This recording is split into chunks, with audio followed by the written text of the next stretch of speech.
c'est Charest qui est maître de tout géopolitiquement parce que Harper ne le remet pas en question, ni Obama. Obama arrête des pipelines jusqu'à maintenant. Et donc, c'est comme si c'est la première fois dans l'histoire que le Québec est comme libre de faire quelque chose à partir de lui-même, sans une espèce de voix internationale qui le met au pilori. Alors, ma question est,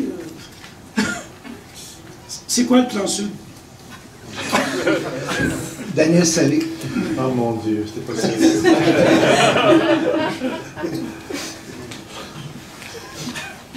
Il se sauve en plus. Ouais. Ben, c'est quoi le plan sud? C'est sûr que ça dépend d'où l'on parle, de quelle perspective on procède et là où on veut aller. Moi, je dirais que pour moi, personnellement, le plan sud, tu disais justement, il n'y a pas une ligne décrite en inuktitut. Enfin, ben, c'est là une erreur, à mon sens. Oui, ben justement, mais la démarche interculturelle ou interculturaliste que l'on cherche à créer au Québec depuis au moins une vingtaine, trentaine d'années, elle aurait pu se faire là. Le plan sud, pour moi, le plan sud, ce serait justement de se demander au sud ce que, d'abord, il faut se poser la question honnêtement, est-ce qu'on profite, est-ce qu'on a besoin d'un plan nord, d'une part? Et si oui, si on dit oui, mais il faut le dire en partenariat, pas en partenariat, c'est finalement, c'est pas le bon mot, mais il faut le dire avec ceux qui habitent le Nord. Et je pense que c'est là où on manque le coche en ce moment. C'est évident que là, on parle, c'est presque ésotérique la façon dont je parle, c'est vraiment théorique, et bon, on peut se poser des questions si ça tient, est-ce que c'est du pelletage de nuages, à certains égards, peut-être que ça en est, mais je pense que c'est important pour moi, en bout de piste, et ça pour moi, ça serait le plan sud, en bout de piste, c'est, vit-on dans une démocratie? Si oui, comment améliore-t-on cette démocratie? La démocratie, pour moi, c'est un work in progress, constamment. Okay? Alors là, on est dans une situation où, justement, pour améliorer notre démocratie, on est face à un autre, hein, nous le soi, vis-à-vis l'autre, où, justement, on pourrait l'inclure véritablement dans notre démarche. Et on manque, pour moi, cette opportunité-là, cette occasion-là. On la manque. On passe pas vraiment, on rentre pas vraiment. D'ailleurs, c'est assez intéressant de voir que dans le rapport sur les accommodements raisonnables, parce que ça dépassait justement les accommodements raisonnables, la commission Bouchard-Taylor, on n'a jamais véritablement parlé de notre rapport avec cet autre qui est l'Autochtone. Et je pense que, encore là, on nous manquait une belle occasion. Pour moi, si on veut améliorer notre démocratie, améliorer notre pluralisme, puisqu'on se prétend constamment pluraliste et ouvert à la diversité, etc., ben justement, il y a là un défi à relever. Mais c'est pas en posant d'abord des balises, dire ben, c'est ça, comme je pense que c'est un peu le plan Nord, on posait des balises. C'est des balises qui, je l'ai dit, je le répète, sont économiques d'abord et avant tout. Et si vous voulez embarquer avec nous autres dans l'économie, il n'y a pas de problème, certains le font. Sinon, ben, vous êtes un peu laissé pour compte. Et c'est là pour moi que le plan sud à faire, ce serait justement de renverser cette vapeur-là pour aller vers une dimension qui soit peut-être plus de transformation de nos institutions, de notre démocratie. M. Picard? Oui, si je peux me permettre, le plan sud, finalement, c'est de patcher les nids de poules à Montréal avec des résidus miniers du plan Nord. Mais sérieusement, je veux dire, tant qu'on n'aura pas passé une étape, à mon sens, qui est importante, qui est celui de la reconnaissance par l'État québécois qu'effectivement, en dehors des négociations Cree, Inuit et Naskapi des années 70, qu'il y a encore un contentieux important à régler. Et tant qu'on n'aura pas mis le doigt sur l'administration québécoise qui s'affaire, je dirais, jour et nuit à trouver des façons de contourner cette réalité-là, je veux dire, on aura écoulé une génération et on va continuer à parler de ces questions-là. Et ça, à mon sens, c'est un aspect qui est extrêmement important. Et bon, pour rejoindre un peu le monsieur tout à l'heure, dans la position que moi j'occupe, je suis dans l'obligation de respecter, je veux dire, une pluralité d'opinions au sein de nos troupes. Et quelque part, ben, c'est peut-être triste, mais on est un peu notre pire ennemi comme communauté de Premières Nations dans tout ce débat-là. Oui, on est obligé de donner raison aux communautés qui disent qu'il y a une génération qui est montante, qui fait partie de notre majorité maintenant, et pour qui on doit relever les perspectives d'avenir. En même temps, il y a ces éléments-là de nos populations qui disent, bon, trouvons une façon d'assurer une pérennité du territoire. Et donc, c'est tout ça qui est en jeu. Mais en même temps, tout ça n'enlève en rien l'obligation du Québec de faire face, finalement, à ces réalités-là qui sont historiques, juridiques, constitutionnelles, et avec la déclaration de l'ONU maintenant, depuis l'adoption par le Canada en novembre 2010, une réalité également au niveau international. Et moi, c'est ce que j'ai comme tâche, je veux dire, c'est ce que j'ai comme obligation de faire valoir. Et je peux vous dire que, je veux dire, dans les temps que j'ai, j'essaie d'exprimer ces opinions-là, mais si les médias, je veux dire, n'ont rien à cirer de ces éléments-là, ben, je veux dire, c'est le plus loin que je puisse aller, dans le respect de la diversité d'opinions qui existe chez nous actuellement. Merci.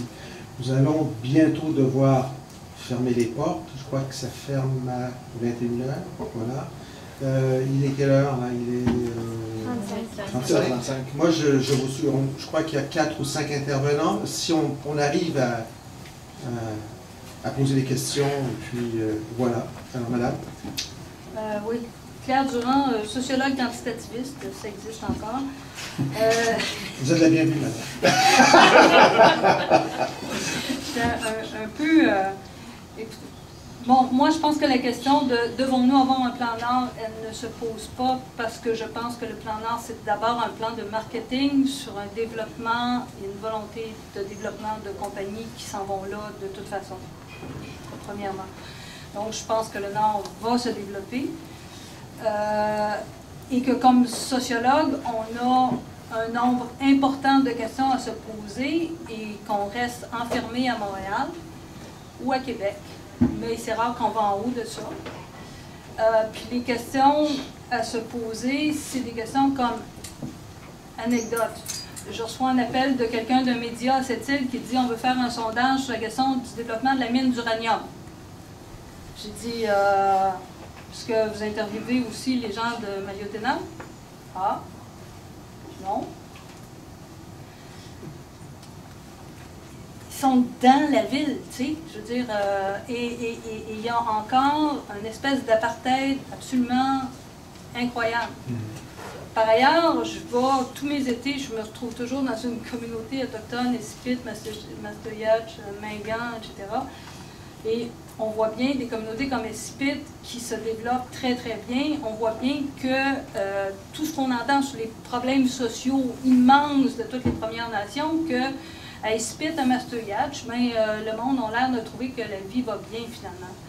Et comme candidat civil, j'ai commencé à travailler là-dessus avec mes étudiants au cours des 3 dernières années. Puis, par exemple, pour nous apercevoir que les Cris ont 7 fois plus de chances d'être dans les 25% plus riches chez les Autochtones que les communautés comme Odanak, Polinac, des communautés comme ça.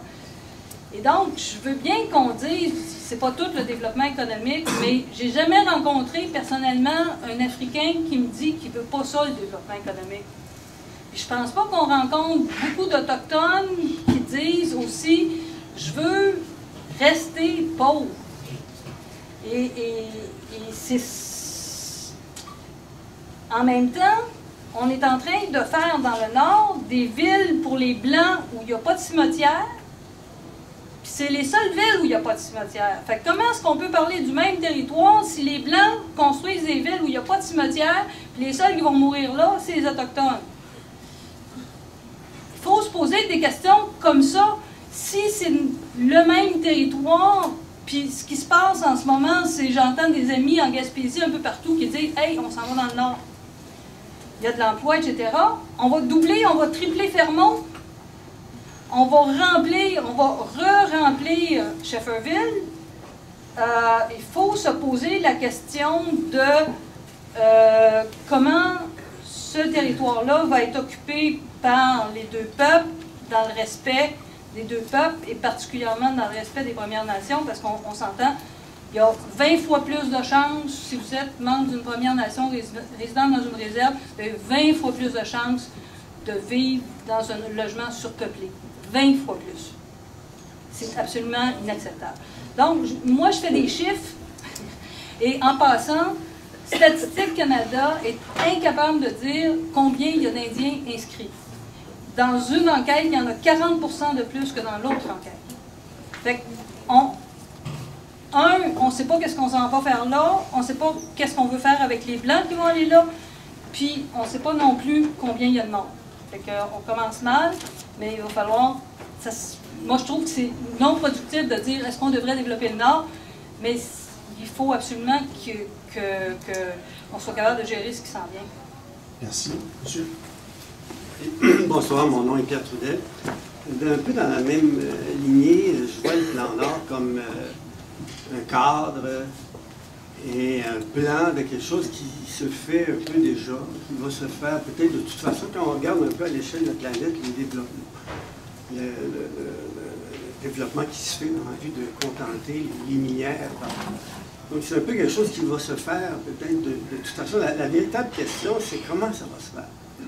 Les forces en présence sont grandes. Vous savez, à la baie James, si on se souvient bien à cette époque-là, c'était le refus du nucléaire qui a amené à développer la baie James. C'est-à-dire que c'était l'époque où il y avait une augmentation du prix du pétrole, où on voulait être plus indépendant de l'énergie pétrolière qui venait d'ailleurs. Et aussi, on avait comme un choix à faire. Est-ce qu'on se lance dans l'énergie nucléaire ou pas? Puis Bourassa a avancé l'idée qu'on allait développer le Nord. Il y avait une force économique très grande. Il y avait une force politique. Bourassa sortait de la crise d'octobre. Et il voulait redorer son blason. Il voulait se faire élire.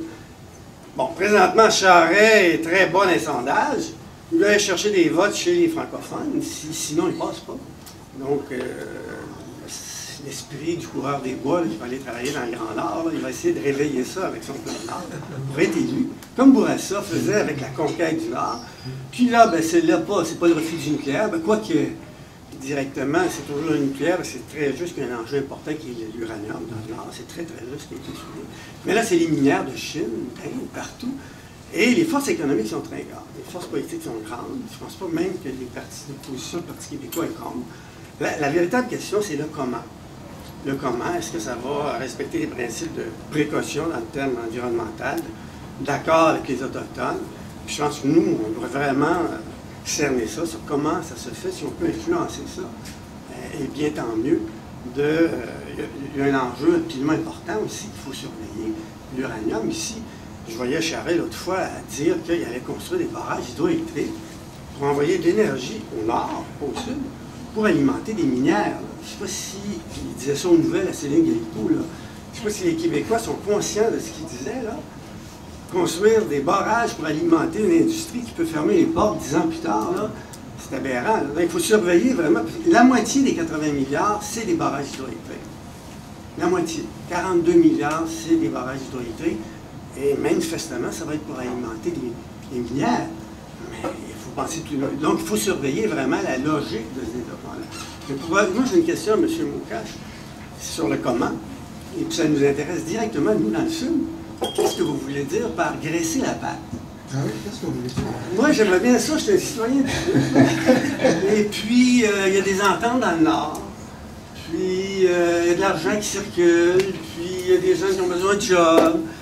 Puis là, j'entends un jeune qui dit qu'il y a du monde qui sont graissés à la patte. Qu'est-ce que ça veut dire concrètement, c'est graisser la patte? C'est filmé, enregistré. Allez-y! C'est une expression que moi j'ai entendue, c'est pas. Moi je l'ai pas connue quand j'ai agrandi, c'est pour ça que moi je me perds un peu dans les expressions quand je les entends, je trouve ça très intéressant, parce que je trie ma langue maternelle, c'est CRI, après ça l'anglais puis le français. Mais il fallait dresser la patte, c'est ceux qui prennent quelque chose sur le côté. Donc, quand on fait pour moi, quand mon grand chef il conduit une Lexus qui est chargée au peuple, ça me donne des idées. C'est justement ça.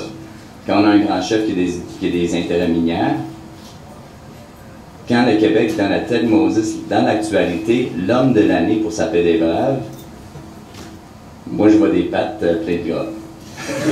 Excuse. C'est pas du gras de caribou ni de d'ours. Donc, c'est ça, c'est pour ça que j'utilise l'expression. C'est clair. Merci, madame. Bonjour, j'ai 3 petites questions que je vais essayer de faire courtes. La première, c'est, étant donné, probablement que le plan Nord, ça ne peut pas vraiment se faire sans les communautés autochtones, n'est-ce pas? Donc, je me demandais s'il y a des espaces comme ça, politiques ou économiques, qui pourraient servir à forcer une relation plus saine ou plus juste avec le gouvernement et les entreprises. C'est une question compliquée, mais c'est ça ma première question. Deuxième question, au sud, comment est-ce qu'on pourrait appuyer? Troisième question, je me demandais s'il y avait eu des contacts avec des communautés ailleurs qui avaient eu des expériences similaires, par exemple en Alberta avec les sables bitumineux. Je me demandais s'il y avait eu une espèce d'échange pour apprendre de l'expérience de ces communautés-là. Oui, la première c'était. Non, ok. Ben, non, pas du tout. C'est que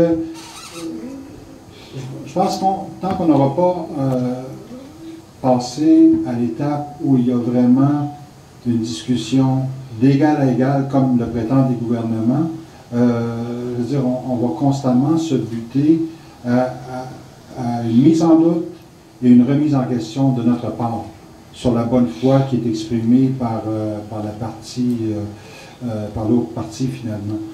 Et c'est là que moi je réfère beaucoup à cette espèce de réflexe de primauté des principes gouvernementaux par rapport aux principes que nous défendons de notre côté. On a parlé beaucoup tout à l'heure, un peu plus tôt, de la question de la consultation, par exemple. Et là encore, c'est un exemple tout à fait approprié parce que le Québec parle sur les bases de consultation qui est basée sur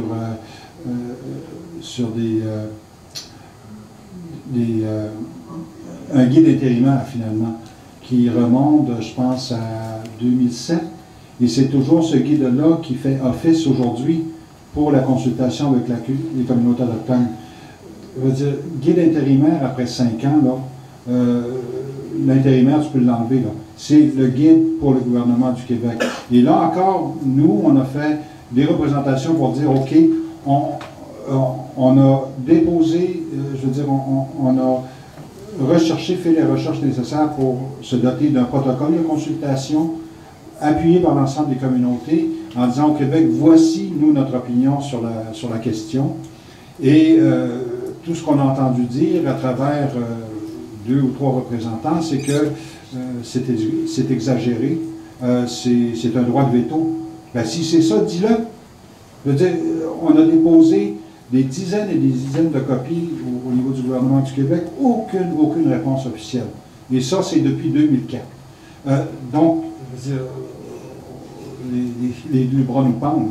Je veux dire, il y a quand même une limite là, au ridicule, là, puis on ne veut pas se rendre là.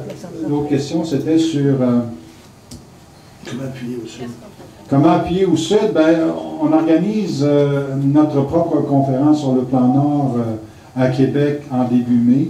Et je pense que des invitations ont été envoyées au gouvernement du Québec et je ne suis pas sûr si on a reçu des réponses. En tout cas, ça, c'est un peu une perspective peut-être plus appropriée aux communautés sur la notion de ce fameux plan. Puis je donne un peu raison à madame un peu plus tôt en disant que, effectivement, je pense que la première fois que j'ai entendu parler du projet de Rivière-Romaine, c'était en 1978.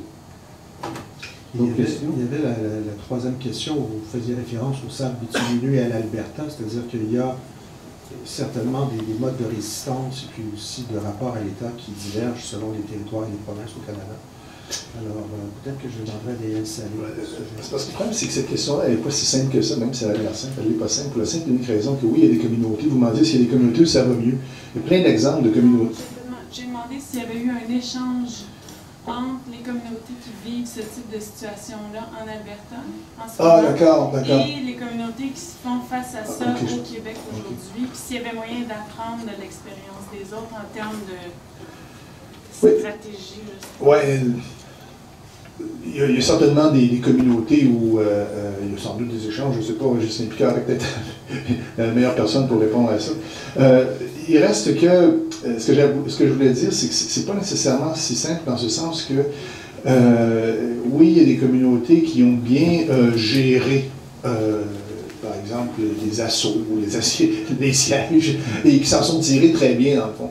Et qui ont même, je pense à certaines communautés en Colombie-Britannique qui ont réussi à... Il y a une communauté près de Souyos, là, où ils ont des vignes et tout ça. Ils ont réussi, en d'autres mots, à gérer les exigences du capitalisme et du néolibéralisme. Sauf qu'à chaque fois que ça se fait, dans les cas où ça se fait, les gens ont l'impression, il y a toujours des gens qui ont l'impression de perdre un peu quelque part de leur âme. Et de se laisser aller à des exigences, à des impératifs qui ne sont pas nécessairement ceux avec lesquels les communautés autochtones sont les plus à l'aise. Et bien sûr, il y a comme une espèce de tension entre est-ce qu'on va vers le capitalisme, le néolibéralisme et tous les impératifs qui viennent avec ça, ou si on peut, Mme Durand tantôt disait, je connais personne qui veut devenir, je connais pas d'autochtone qui va être pauvre, c'est vrai qu'il n'y en a pas qui va être pauvre, sauf que le problème que la situation pose en ce moment, c'est que bien sûr, développons la richesse, mais quelles vont être les conséquences de ce? Quand Pakassou Mouka, je pense, parle de Ted Moses, et puis des tractations qu'il y a eu autour de la paix des Braves, ben, il y a dans cette communauté des gens qui n'ont pas été d'accord avec la paix des Braves, qui n'ont pas été d'accord avec le développement de la rivière Rupert, qui n'ont pas été d'accord. Et ça, ces gens-là, quelque part, eux autres se disent, oui, mais c'est pas de ce développement-là qu'on veut. C'est sûr qu'on ne veut pas être pauvre, mais de l'autre côté, c'est pas nécessairement de ce développement-là qu'on veut. En ce sens-là, les Autochtones ne sont peut-être pas nécessairement uniques ou exceptionnels. C'est aussi le genre de questions qu'on se pose dans nos propres sociétés. Et quand on voit les étudiants défiler dans la rue pour pas avoir les frais de scolarité, pas avoir payé de frais de scolarité ou pour avoir moins de frais de scolarité, et puis les gens qui disent on n'a pas le choix, il faut faire notre juste part, on a deux visions de la société là, qui se contredisent et qui finalement s'affrontent. Et je pense que dans les communautés, ce qu'on est en train de voir aussi, c'est que dans les communautés, il y a aussi ces affrontements-là. Il faut être capable aussi de composer avec ça et puis d'appuyer les différentes... d'appuyer, c'est pas tellement d'appuyer, mais c'est d'accepter et puis de voir que ces sociétés-là sont aussi des sociétés normales avec leurs propres tensions, leurs propres contradictions. Puis, juste une affaire que je peux répondre aussi, c'est que ça ne va pas dans le sens que nous, on va chercher pour les relations. Tu parles avec Alberta. Il y avait un jeune, pendant les élections, les derniers pour le grand chef des CRI, le jeune chef de Tsassébi a un débat, a demandé à Kumkong, il avait parlé avec quelqu'un sur la MSN, dans le temps de MSN, si on parle... Puis il y avait quelqu'un de l'Ouest qui a demandé « Hey, connais-tu Mathieu Kumkong, Billy Diamond, ces gars-là? » Puis il dit « Ouais, c'est nos grands chefs, nos anciens grands chefs. » Il dit « Pourquoi tu me demandes ça? » Il dit « Ben, ma communauté, il y a une rencontre avec eux autres, puis Hydro de leur propre territoire. Puis ils ont utilisé les CRI comme des modèles de pourquoi qu'on devrait signer des conventions. » C'est pour ça qu'elle avait demandé. Puis finalement, ils ont signé oui, parce que Kumkong puis la gang a dit « Ça donne l'éducation, ça donne... » puis ils ont reçu rien, puis ils ont perdu leur territoire, sinon la rivière. Puis il a demandé ça à Kumkong pendant le débat, puis il a dit écoute, la réponse n'est pas si simple que oui ou non. Il dit non, c'est bien simple, dis-moi oui ou non, tu as été dans les territoires pour dire au peuple ailleurs qu'il devrait signer avec Hydro. Puis lui, il n'était pas capable de répondre, parce qu'il ne voulait pas dire oui ou non, mais pourtant la fédérale c'était oui ou non. Puis une affaire aussi qu'il faut dire, c'est que dans la langue Cri, je ne sais pas, ça doit être peut-être la même chose chez les Inuits, on n'a pas de mot pour pauvreté. Parce que chez nous, si tu étais dans ton camp, puis j'arrive, puis je passe par chez vous, il n'y a pas de bois, t'as pas vraiment rien à manger. C'est pas la pauvreté, c'est un peu être paresseux. Mais pas dans une manière de dire « Ah, aujourd'hui, ça me tente pas d'aller à la pêche. » C'est que c'est là que le monde qui s'aidait. Fait que l'idée de pauvreté chez les Amérindiens, parce qu'on n'a pas de char, on n'a pas de maison, il faut changer un peu la mentalité, puis aller découvrir, puis honorer la philosophie de chez les Cris, sinon les Atikamekw, les Algonquins et les Inuits. Donc, c'est juste ça, le mot pauvreté, des fois, moi, ça me fait faire. Moi, j'ai pas de laxisme, mais je suis riche parce que j'ai ma culture, ma langue, puis ma spiritualité. Monsieur. Bonsoir. Le plan Nord est tellement important pour le devenir du Québec, c'est véritablement un projet de société. Par conséquent, je me demandais pourquoi ne pas faire en sorte, ne pas exercer certaines pressions, des groupes de pression et autres, pour que le plan Nord fasse véritablement l'objet de référendum. Monsieur Picard. Écoutez, je pense que quelque part, ça touche un peu la dernière question de l'intervenante qui vous a précédé. D'abord, à notre niveau, je pense qu'une des difficultés que nous vivons, c'est qu'il y a beaucoup trop d'actions isolées.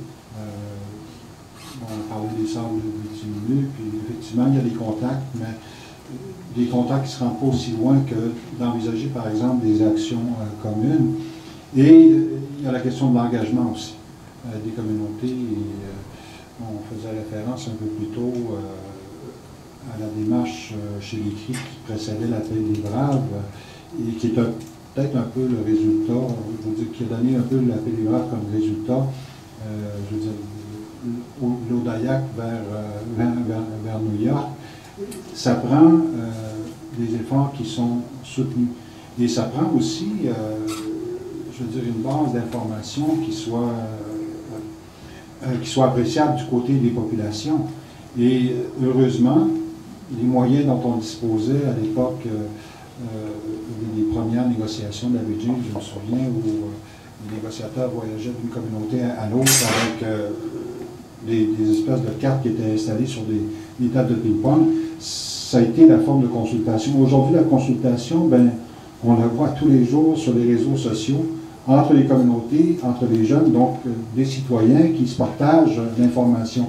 Et donc, s'il y avait une décision à prendre, et si c'était la direction qui était envisagée par les leaders, que ce soit par exemple par un référendum au niveau de nos communautés, je pense qu'à tout le moins, les individus seraient davantage mieux informés que ça peut être le cas il y a une quarantaine d'années maintenant. Mais ceci étant dit, ça ne change pas la nécessité pour les leaders de vraiment se serrer les coudes. Et c'est peut-être là-dessus qu'on est un peu à bout de souffle. Le référendum, c'est aussi assez délicat et dangereux. Les Nisga'a l'ont vu en Colombie-Britannique quand Gordon Campbell est venu au pouvoir. Il n'y a même pas l'entente qui avait été négociée par le gouvernement précédent. Il a fait un référendum. C'est sûr que tous les gens de la Colombie-Britannique, la population non autochtone, a dit non, on n'en veut pas. Mais donc, c'est assez dangereux. Ça peut être bon, mais parfois, il y a un problème de chiffres là. Les Autochtones ne sont pas assez forts démographiquement pour pouvoir combattre les effets négatifs d'une décision qui pourrait être négative pour eux. Merci. Isabelle, à toi de conclure. Bon, alors, nous allons conclure avant que la librairie ferme. Alors, je voudrais remercier Paquet Soumoukache, Ghislain Picard et Daniel Saleux d'être venus ce soir discuter avec nous du plan Nord. Je pense qu'on est reparti avec plusieurs idées à la fois concrètes et plus complexes sur ce qu'est le plan Nord et sur son lien avec les figures du siège. Alors, je remercie à tout le monde d'être venu, puis je vous souhaite bonne soirée. Merci aussi à Simon. Au revoir.